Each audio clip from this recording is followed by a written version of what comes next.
I'm scared, is what I mean to say. Yeah, I'm scared. That'll be the title of our episode. We'll see how many YouTube clicks that gets. Krypton to Alderaan. Krypton to Alderaan. Krypton to Alderaan. Krypton to Alderaan. Welcome, everyone, to Krypton to Alderaan. I am Joey, your Star Wars lover, and with me is Royish Good Looks. Hello, Joey. Hello, podcast. Hello, and we are the podcast that analyzes all kinds of nerdy pop culture stuff, all kinds of nerdy pop culture stuff, but it's mostly Star Wars. I'm not redoing that. I'm not redoing it. We're going to go with what I just said. And this episode, we are going to be discussing the highly anticipated Bad Batch Season 3. What do you think about that? Is it highly anticipated, Royce? I'd agree, yeah. But before we get into all of that, hey, if you're watching on YouTube, hit that subscribe button maybe. You know, come back for more in the future because you'll get notified if you hit that subscribe button. Ring that bell. Follow us on any podcast listening platform or follow us on any social media. Just search Krypton to Alderaan and we'll be there and you'll be there and then we'll both be there. Is that all the housekeeping stuff? I feel like I went through that really quick. Well, now we're going to have to give Shakira revenue sharing on our video, Yeah. but yeah, that's all. You know what? Worth it. Let's get into the episode. We have the new season of The Bad Batch, the final season of The Bad Batch coming up. And you know what, Royce? I think this is particularly important to us because we just had our kind of recap of 2023 Star Wars shows. And the most important part was that... How much I was right. Yeah, for sure. Except for Mando Season 3. Hey, go listen to our feud. Go listen to last episode's feud. A, because it's fun, and B, because no one else has watched it.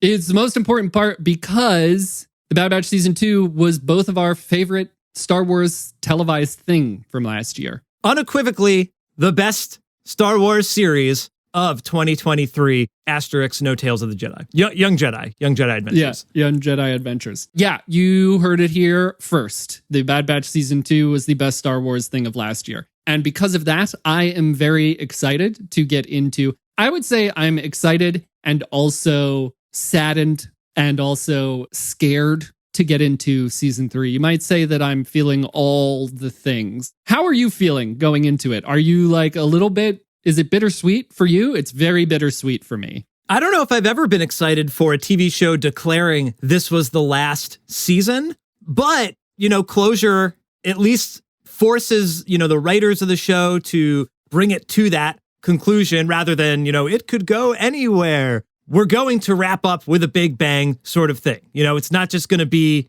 open-ended and next season we'll pick up where we left off. I mean, maybe it could end open-ended. Who knows? This could also be part of the discussion today of what happens after the Bad Batch, life after Bad Batch. Who knows? I don't know about life after Bad Batch. Open-ended, close-ended, Bad Batch, Big Bang. I can't think about life after Bad Batch. That's how much I love that show. We're already at a loss for words with this. I think last episode, though, I said, you know, we need a conclusion to the events from Season 2. Hopefully that's what we're going to get from this. But I am also worried, too, because is that going to be a happy ending? Is it going to just cut to black in the middle of Omega saying something like Sopranos or something? And, you know, I think of shows like Lost that had a kind of interesting ending, but maybe it didn't stick the landing. Although I do think about shows like Breaking Bad, where I'm like, wow, I know you're not a fan, Joey, but one of like the most satisfying series endings I can ever think of. But most show endings, I don't think I've, you know, generally been satisfied with, maybe with exception of like shows such as, you know, Rebels. I think that was maybe another kind of bittersweet happy ending. I think that probably will be par for the course. Maybe a bittersweet happy ending. I do like this conversation about show endings.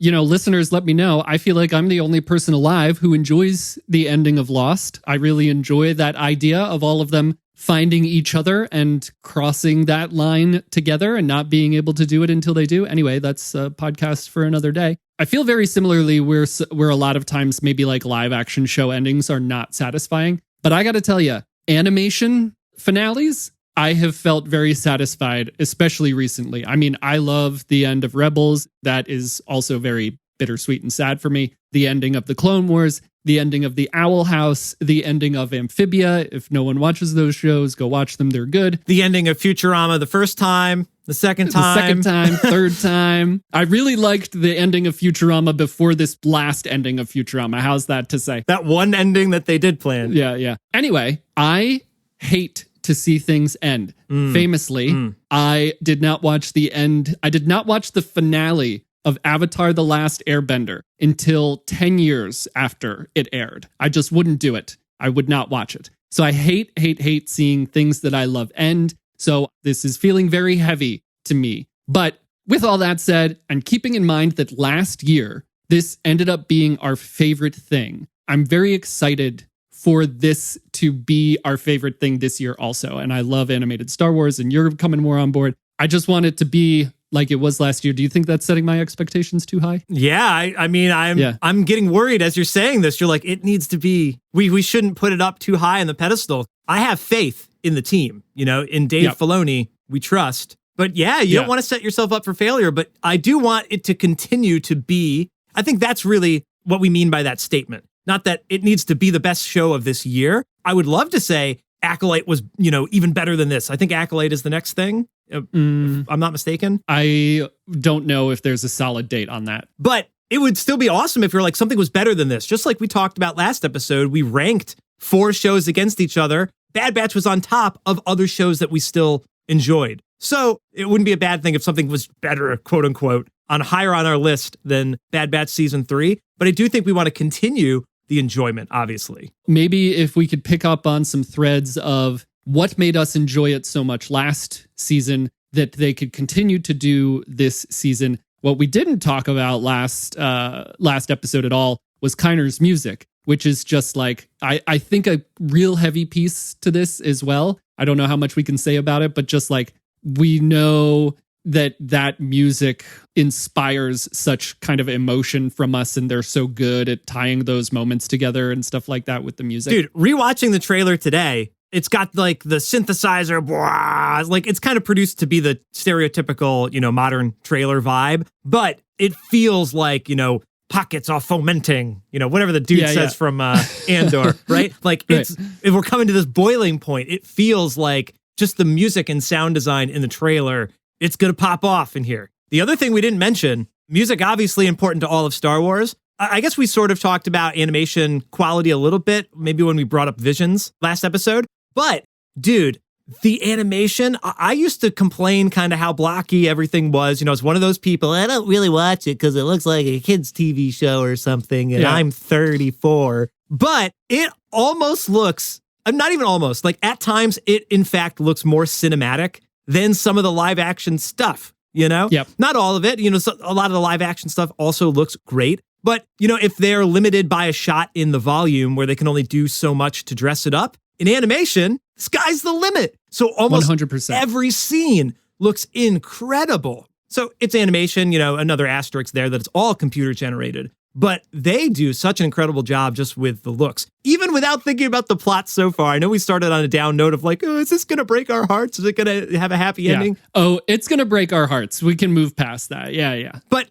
it's going to sound great. It's going to look great. It's clearly feeling like it's got a serious tone to it. And that was another theme from last year of lots of characters, good and bad, biting the dust. I mean, it ends with a main character being captured and like, put into prison, right? So it's so heavy. And that's the tone that we're starting off with for this season. Yeah, the trailer just looks incredible. Like you're saying, like the animation of the characters. I mean, it's so much work, right? The fact that they can get this done in the amount of time that they get this done, like making those characters, taking the time to animate those characters and every, like the facial movements and stuff. I mean, there's moments in the dark, maybe it's easier, but there's moments in the trailer when Crosshair is in the prison cell. The way they animate his face just looks like motion capture. That's what I think of when I see it. And we know that they used that in season 7 of The Clone Wars, which was incredible. The fight with Ahsoka and Maul, they use motion capture. It just looks so good, which I think is a big part of this potentially making it one of our favorite things this year, is that it also makes our eyes happy. The beginning of The Clone Wars, the animation wasn't great, and it definitely evolved over 7 seasons. Leading up to the Bad Batch, they had like all of that behind them and they could start on the right foot with that, right? But it just also seems to keep getting better and better. Yeah. I think it's fair to mention that. Like Star Wars, George Lucas wanted it to feel lived in, not like Star Trek where everything's like this perfect utopia, right? So the design just of the look and feel of the universe was a huge part. Bad Batch does that in its own way, and it just looks incredible, right? I'm drawn in by that. I watch it with headphones and like I really zone in. The sound, the visuals are definitely important. Man, I'm getting kind of stoked just thinking about the production of it. And also, it's only been like a year. So they must have been like working on this as we were podcasting about it last year, you know? Yeah. I don't know how long it takes to do what they do, but it looks great. So someone's working hard on it. Yeah, we need to talk about animators more in general, and I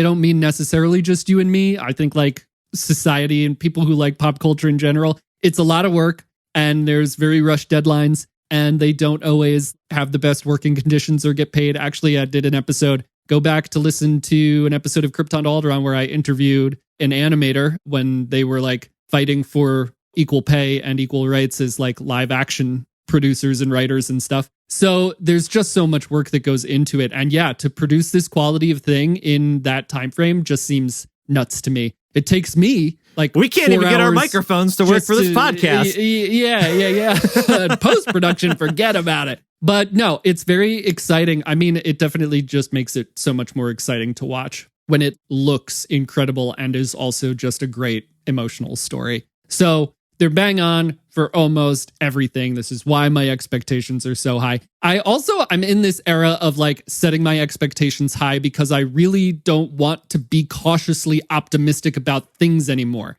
I just want to be optimistic, right? I'm so sick of saying and hearing the words cautious optimism. This is a rant. Here we go. Let's go. It happened with Ahsoka, with the Ahsoka show, where, I mean, she's my favorite character, blah, blah, blah. I've said it a million times. I was so like cautious, quote unquote, cautiously optimistic about the live action show. And then I really loved it. I thought it was great. Maybe it's also because of the outside world we live in and how I'm interacting with that. I'm just sick of being cautiously optimistic. I just want to be optimistic. And if the thing is no good, then I just move on. We'll talk about it on the podcast, but I'm not going to like wallow in it, right? The same thing is happening with Avatar: The Last Airbender, the live action show, which is also premiering the day after the Bad Batch premieres, which I hope to also talk about on Krypton to Alderaan. But basically, everyone's take is cautious optimism. I just can't interact with things that way anymore. I just want to be optimistic. I've got my hopes up for Bad Batch. I've got my hopes up for Avatar. If one or both are not good, I'm just going to move on, okay? I'm going to move on by talking about it into a microphone, but I'm not going to like wallow in it, like I said. Yeah, it's fair. And you should be excited going into it. Yes. You know, why would you be like, Madam Web, all the reviews are bad. I'm going to go see this movie, but I'm not expecting it to be good. Like, why? Yeah, I'm much more keen on setting my hopes high. You know, Star Wars is all about hope, right? Or something. Or something. So A New Hope. So or something.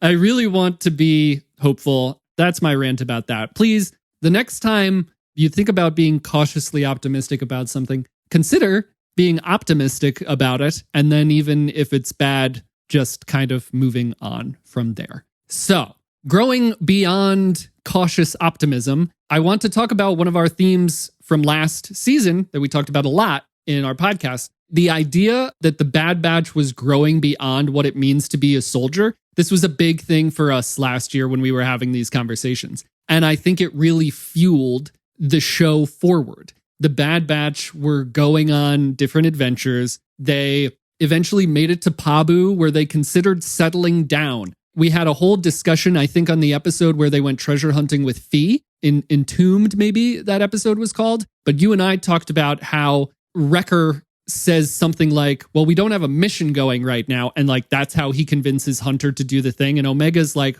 oh, it could be fun, right? You know, they're talking about moving beyond having a mission, moving beyond being soldiers and doing stuff because they have the freedom to go and do stuff. But the end of last season, like you said, cliffhanger, Omega gets captured, Tech seemingly dies. And we know by the trailer that they're setting up to go rescue Omega. You know, they're starting the season off having to be soldiers. So I wonder what your take on this is, because growing beyond what it means to be a soldier was something that really fueled the show last year. And it's something that I think is what made the show it put it up a step on being our favorite thing, right? Because we were taking these characters out of where we expected them to be as clone soldiers and maybe retiring on a beautiful island somewhere. Yeah. Well, this is how they sell it in the trailer, Joey. They're like, one last mission, right? One more heist, and then we're out, which is another classic sort of storytelling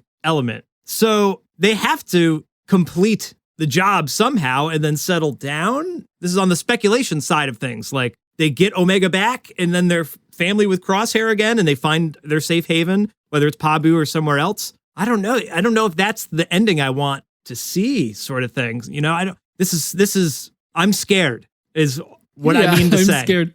That'll be the title of our episode. We'll see how many YouTube clicks that gets. Well, because there has to be stakes. So they can't just rescue everyone and go off into the sunset happily ever after. Why? That doesn't seem, I mean, that's Mandalorian season 3 ending, which again, that works. If that works because they defeated Moff Gideon, they took back their planet, and Mando and Grogu can, be the sheriff on Navarro. Is Hunter and Omega going to be the sheriff on Pabu or somewhere else? I don't know. None of us know. I don't know. I don't know how to have. This was a very difficult episode for you and I to outline, and it's very difficult for me to even just think about where this season is going. Again, the trailer being so, looming. And we haven't mentioned even Palpatine yet. Like, there's such a threat behind everything else here. Not even just thinking about the Bad Batch, the kind of universal threat. Yeah, that's a good point. We have this whole extra thing going on here with a clone rebellion, right? And Rex working against the Empire and bringing in the Bad Batch crew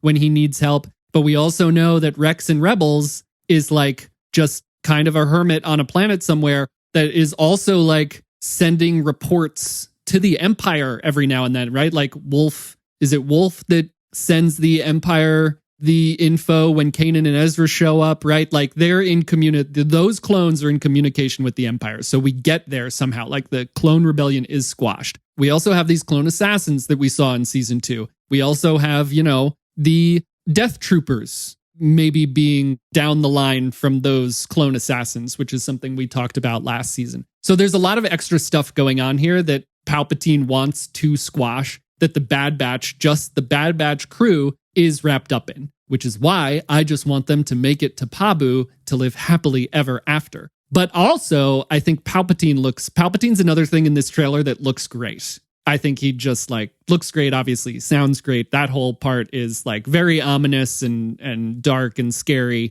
But between the Batch rescuing Omega and Crosshair, there's a moment in Alex from Star Wars Explained pointed it out in his trailer breakdown. There's a moment when we see Crosshair in the background of the Bad Batch ship while they're on a mission, but we don't see Omega with them. But we do see Crosshair with them. Did you see that? Did you watch that Star Wars Explained breakdown trailer? Yeah, I watched that Star Wars Explained video and caught that on the rewatch, after having that pointed out. And same thing with the troopers on Pabu or whatever. So they've kind of already alluded to there just being a lot of not happy ending necessarily. People getting out, but you want them to go to Pabu, we don't know what, but something's going to happen there. Should we just say that for the rest of the episode? We don't know what's going to happen, but something's going to happen. I think this is part of the beauty of this final season. They've said it's the last season 3, and I don't have any idea what the heck could happen. I'm not a writer for stories. That's not how my brain naturally thinks, but I do watch a ton of stories, So you think you could maybe intuit where it's going to go. And I think that's part of the brilliance in their design of writing it, that how are they going to do this? Hopefully that's not them having shot themselves in the foot. Grogu's going to go off training with Luke. Never mind. Hopefully it's not going to be something like that it's a difficult landing to stick, that they have to pivot from something last season. That's interesting. We should talk about that sometime because you do write stories. We should talk about how you're writing music, how that relates to how we think content is written and TV shows are written and stuff. But there is a lot. There's also so much going on in this trailer that we see other characters, right? We see that Fennec Shand is coming back. We see that Cad Bane is coming back, and they were hired by different people to get Omega. So it'd be interesting to see how they factor in. Another big one is Ventress, who is up until now supposed to have been dead. by this point. Is that a confusing way to say that? Anyway, up until this point, we thought she was dead. And so seeing her back, and the like creators of the show have said that it doesn't retcon the events of Dark Disciple, which is the novel that she supposedly dies in. So it'll be interesting to see her back. How much of the Clone Wars with Ventress have you watched? I feel like I've seen her pop up at some point, but that in the trailer for me was just like, meh. I know that this person exists, but I have no idea the consequence of it. Whereas like if I saw Vader show up or somebody, you know, or Bail Organa or something, I'd be like, okay, I get it. I know how they kind of fit in this puzzle. Ventress, other than seeing everybody else's reaction, that's kind of the funnier part for me, is everybody else losing their mind over it, especially your trailer reaction, you know, where Scotty Holiday points out, like, watching your mind blow is the most hilarious thing.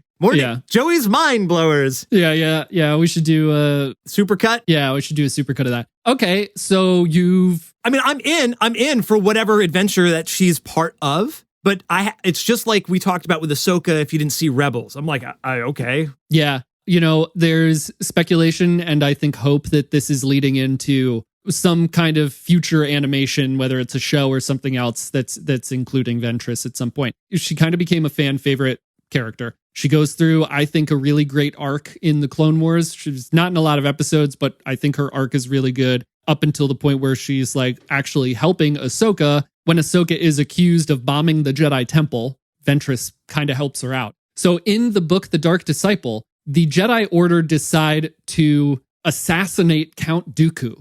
Like straight up, they're going to send someone to assassinate him, which is like, I think the pivotal point for the downturn of the Jedi Order when they make this decision. That's just my opinion. So they send Quinlan Vos. It's actually kind of convoluted. So they send Quinlan Vos to like get Ventress on board with assassinating Count Dooku because she has already tried. We see that kind of in the Clone Wars a little bit. And Dooku destroyed all her sisters on Dathomir. So her and Quinlan Vos team up. They face Dooku and obviously lose, and she's killed in the process. But throughout the duration of the book, like Quinlan and Ventress are falling in love. And then at the end of the book, or towards the end of the book, she's killed by Dooku, who's trying to kill Quinlan, and she takes the shot. So her one last like little point of redemption is taking that hit for Quinlan. And that's where we leave her. That's where we have left her up until now. So that's why it was such a shock in the show to see her, because those of us who have read Dark Disciple, it's a good book. I recommend going to read it. All thought she was dead. So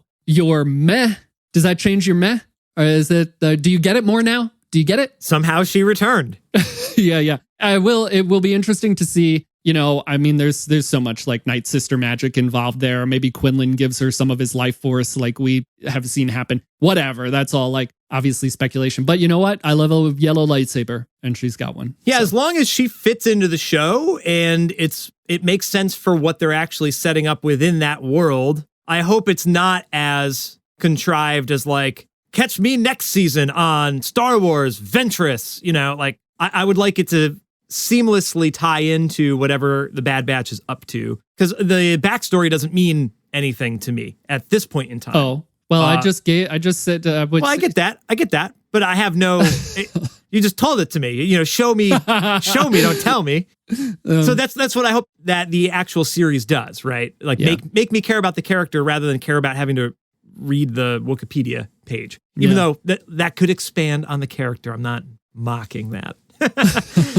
Read the book. Although I do remember a lot of the 2D Clone Wars of like Ventress just like flying through the air constantly. That's kind of my only recollection, that she was like one of the main like recurring bad guys in that show, if I'm not mistaken. Yeah, I'm pretty sure that's where she was first introduced, and she has like a battle with Anakin in that movie. So I'm excited for Ventress. Listeners, let us know if you're also excited for Ventress. Royce is meh about it. So get in the comments and tell us how wrong he is.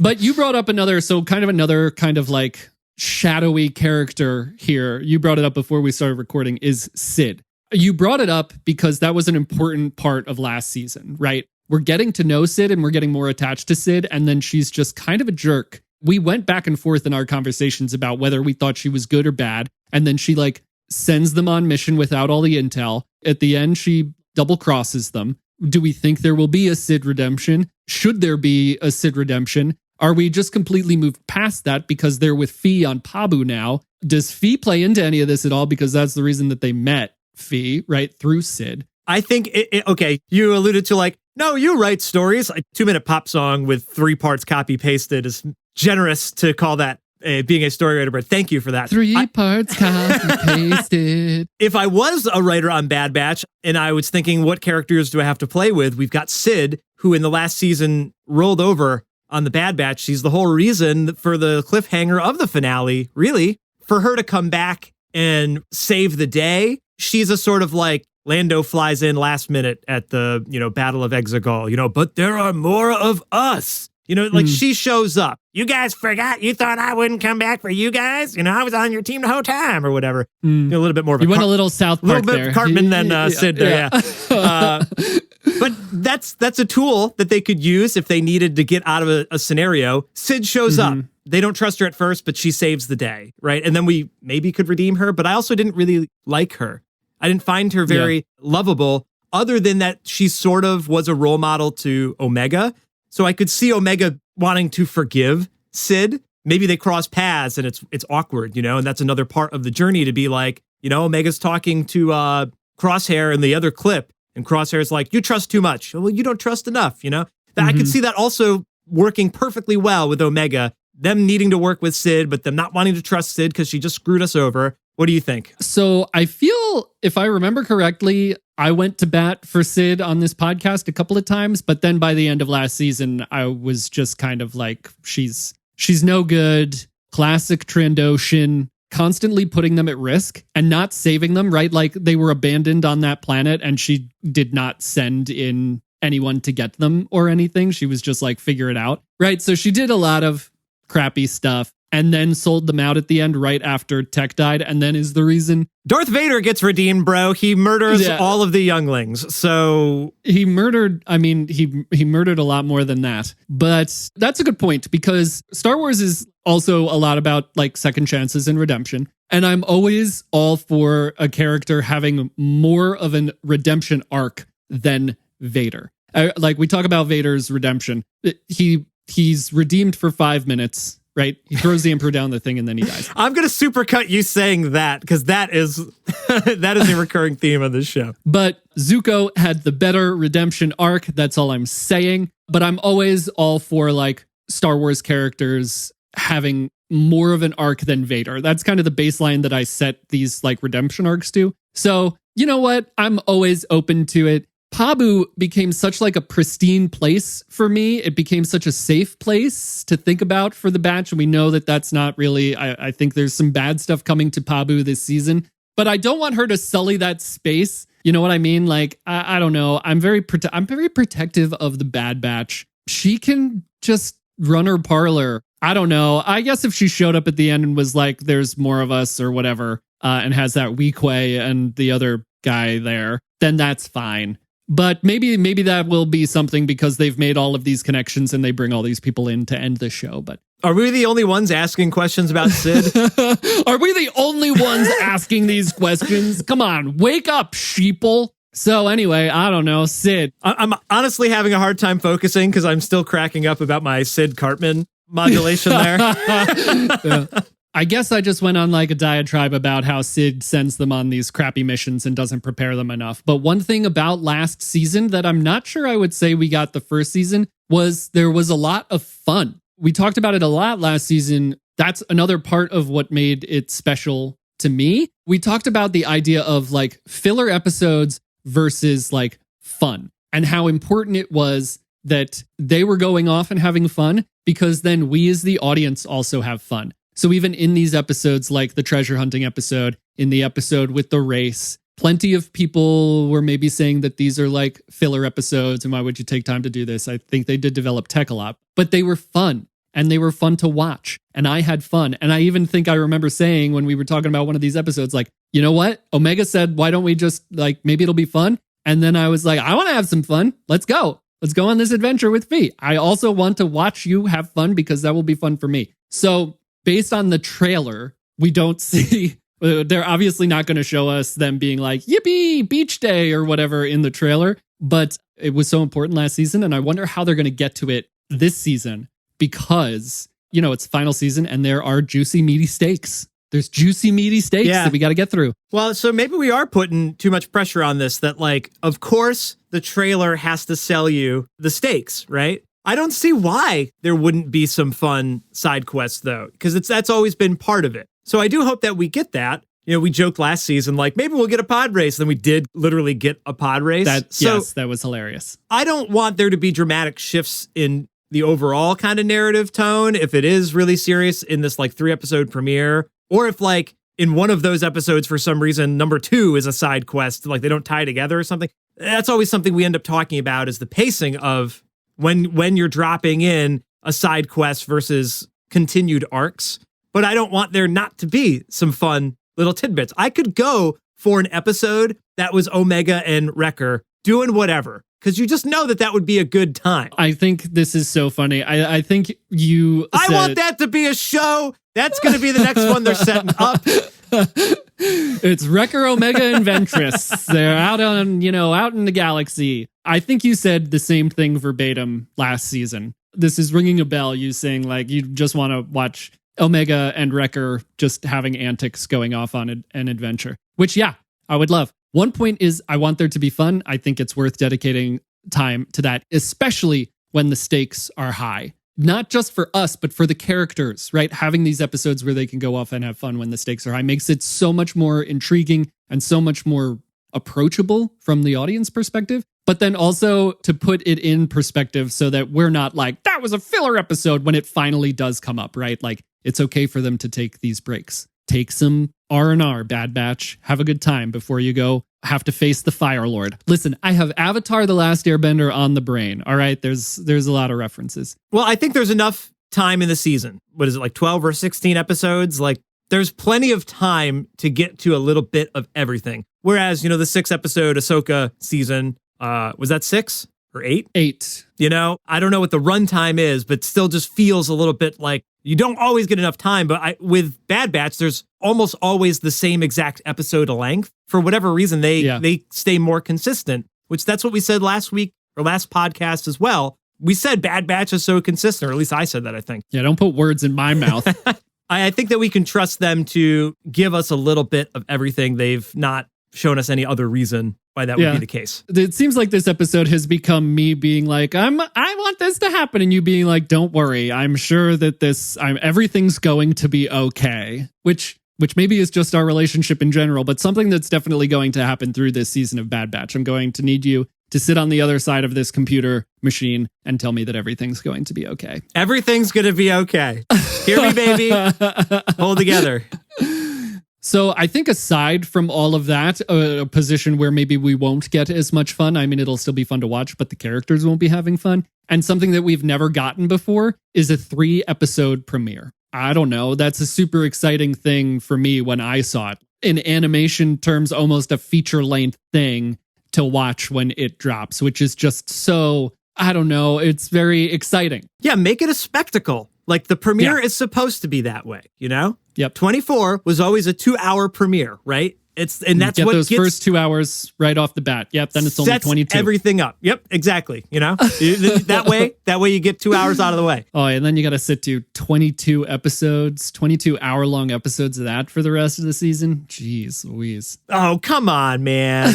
You want to talk about shows that didn't have great endings? Maybe we could revisit that one for another podcast as well. But yeah, it's a spectacle. I'm excited that there's 3. That makes me even more into it. And I think that there's a mid-season with 2. I love that. And again, that's part of how they maybe have written this. I'm hoping that that's an arc. I love how Andor did this with the arcs. If that's the case, that'll be a lot of fun. If there's a pod race in the middle of that, that'll still be fun. But that might make it a little less special of its spectacle nature. But we'll see. Hopefully that's an arc, though, that we're starting off big, and then we can move slowly towards the middle of the season when we go off on adventures, when we kind of settle down and we move towards what's actually going on, rather than the previous Leon of the first couple episodes wrapping up everything that was loose from the previous season. Yeah, Clone Wars and these animated shows, they like to do these 3-episode arcs. So it makes sense that the first 3 episodes might be storming Mount Tantus, right? And at least getting Crosshair out, who knows? But you might say that that's where the fun begins. Anyway, and then the ending might be where the fun ends. This is hard, man. I wish that I had better words to describe my feelings and predictions for the ending, but there's 16 episodes between now and So we then. got time. Yeah. Yeah. I think before the premiere last year, we did like a speculation episode, and I don't really have any speculations for the ending other than like I've always wanted to see this clone rebellion story be told, and we're getting that. And I don't necessarily want to speculate how it's going to end. I certainly don't want like all of our heroes here to bite the bullet or bite the blaster or blaster bolt or whatever. I would love to see everyone retire on Pabu and just see Wrecker fishing and Omega building sandcastles and whatever. But yeah, I don't really have any speculation on how it will end. I'm just kind of like, again, it's bittersweet to me. Maybe there's going to be some poetry stuff here. Season 1, Omega joins the crew, finds out,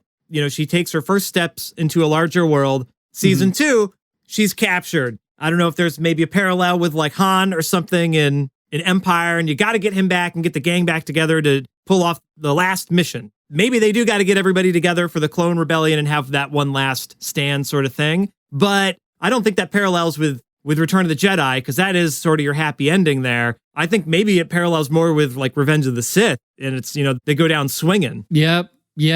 Well, that's sad to think about, which is why I don't want to speculate on the ending, other than I daydream about them living happily ever after on Pabu. I don't mind them going down swinging. I think I'm going to try to fear set this a little bit, Like, we didn't expect to lose anybody in season 2, and we did. That made it hurt so much more, which I think is great storytelling too. I would love to see all the clone brothers that they've amassed a team. They go storming the castle or whatever they do. And if we lose a few people along the way, like Mandalorian season 3, when Paz Vizsla closes the door, he closes that door. And another one opens. Oh no, it doesn't. He bites it hard. But I love that when he sacrifices himself to save all the other Mandos. That also was another moment where it's like, man, there's some juicy steaks there. Juicy steaks. You know what we love here in Krypton Alderaan? Juicy steaks. Are you going to write a parody song after the last season of The Bad Batch? Parody of Fall Out Boy's Sugar We're Going Down. And Omega, we're going down swinging.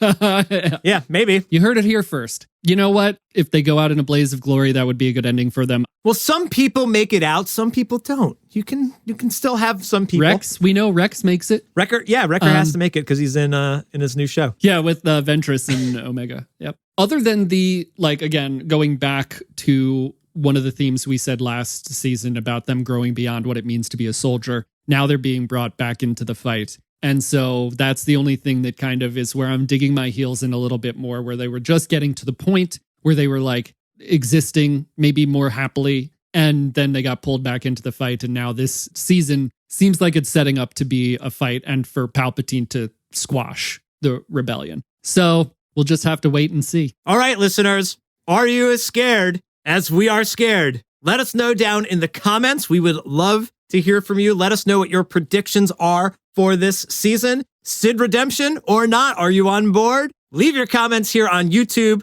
or hit us up wherever you like to social media. And make sure to subscribe for more coverage, because we're going to be coming at you every week with Bad Batch reviews. We've committed to it. Hopefully we can stick to it. Please don't probably should have said that. Any other shows on air during this season. What did you say? Last Airbender? Yeah, besides Avatar, which I'm hopefully going to be covering. Yeah. Anyway, tune in next week for more. We nailed it. This is great. This is going to tie together so well. Tune in next week. We'd love to have you back. Thank you for listening to the show today. I've been Royce. I've been Dr. Hemlock. Just kidding. He sucks. And we've been Krypton to Alderaan.